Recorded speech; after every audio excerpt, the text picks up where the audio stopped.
Ang Archdiocese of Lingayen Dagupan ay itinatag noong 1928.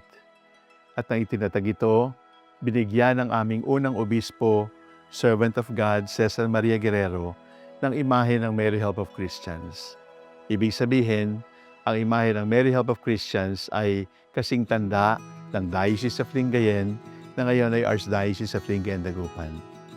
Ang imahe ng Mary Help of Christians ay binigyan ng pontifical coronation ni Pope Francis. At ang imahe ng Mary Help of Christians ay nasa Mary Help of Christians Theology Seminary sa Palapad, San Fabian, Pangasinan. Punta kayo doon at tingnan ninyo ang mahal na birhen, kausapin ninyo ang mahal na birhen, pakinggan ninyo ang mahal na birhen, sapagkat ang birhen na tumatawag sa manawag ay ang birhen na tumutulong sa San Fabian, sa seminaryo. Iisang ating ina at tayong lahat ay itinataguyod niya, inaalagaan niya, ginagabayan niya sa pamamagitan ng kanyang mga kamay. Come to Mary Help of Christians.